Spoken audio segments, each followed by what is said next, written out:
Upper body exercise 1। अब करेंगे हाथ बारी बारी से ऊपर और पीछे।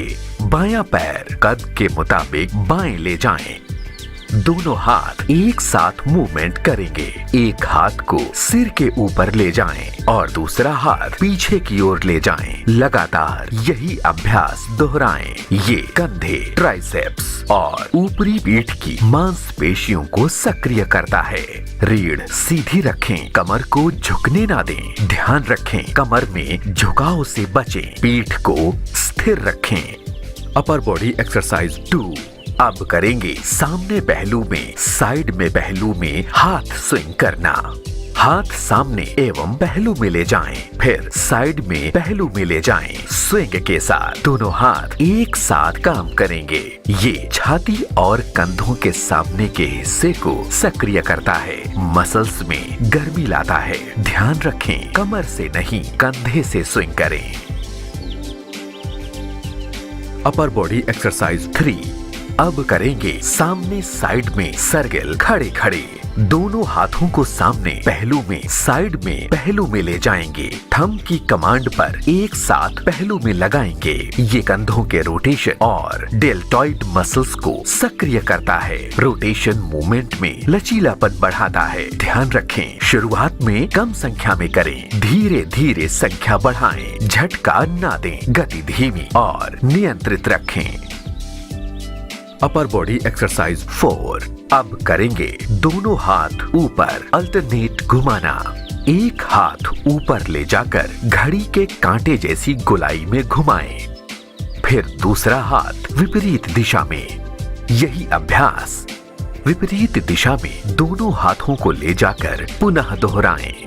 ये कंधे, ट्राइसेप्स और स्कैपुलर मसल्स को सक्रिय करता है। गतिशील वार्म अप के लिए बढ़िया अभ्यास है। ध्यान रखें कलाई को लॉक ना करें, झटका ना दें। Upper body exercise 5। अब करेंगे दोनों हाथ कोहनी मुड़ी हुई रोटेट करना। दोनों हाथ कंधे की ऊंचाई पर, कोहनी 90 डिग्री में मुड़ी हुई।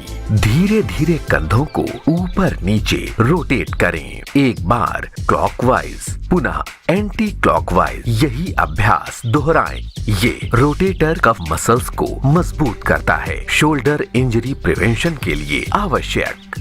ध्यान रखें हल्का स्ट्रेच महसूस करें। कोहनी ऊंची रखें, तेज रोटेशन से बचें। Upper body exercise 6।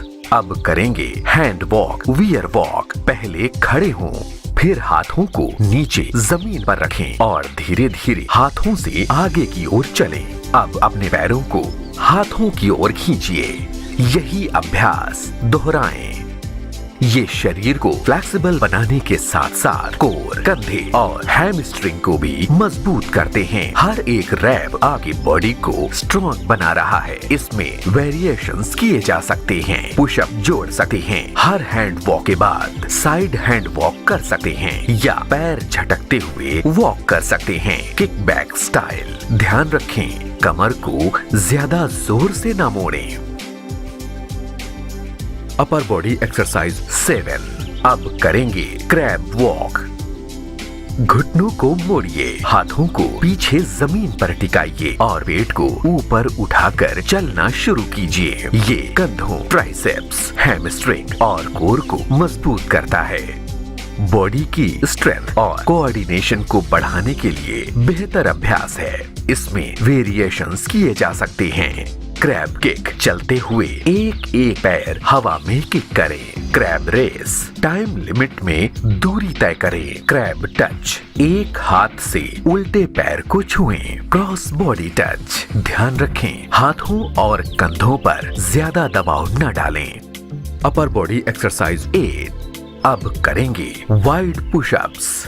Plank position लें, शरीर सीधा रखें, कोहनी मोड़ते हुए शरीर नीचे लाएं और फिर ऊपर गति नियंत्रित रखें। दोनों हाथों को कंधे की चौड़ाई के बाहर रखें। हर रैप को मजबूती से करें। ये छाती, कंधे, ट्राइसेप्स, कोर को मजबूत करता है, कोर स्टेबिलिटी को बढ़ाता है। ध्यान रखें, पीठ सीधी रखें, कोहनी बहुत बाहर न फैलाएं।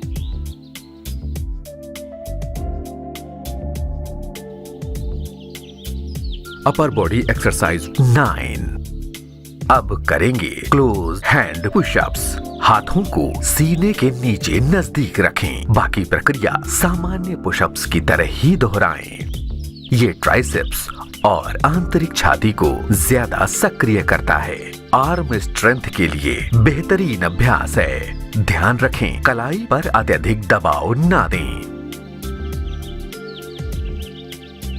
Upper body exercise 10। अब करेंगे डायमंड पुशअप्स।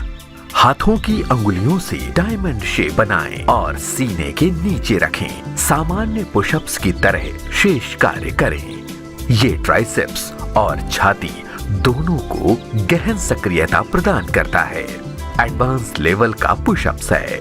ध्यान रखें, कलाई पर ज्यादा जोर न डालें।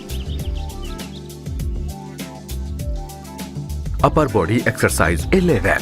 अब करेंगे ब्रिज पुशअप्स। पहले ब्रिज जैसी स्थिति बनाएं, फिर पुशअप्स करें। ये कंधे, कोर, ग्लूट्स और ट्राइसेप्स को एक साथ सक्रिय करता है, कोर स्ट्रेंथ को बढ़ाता है। ध्यान रखें, पीठ को ओवर आर्क ना करें।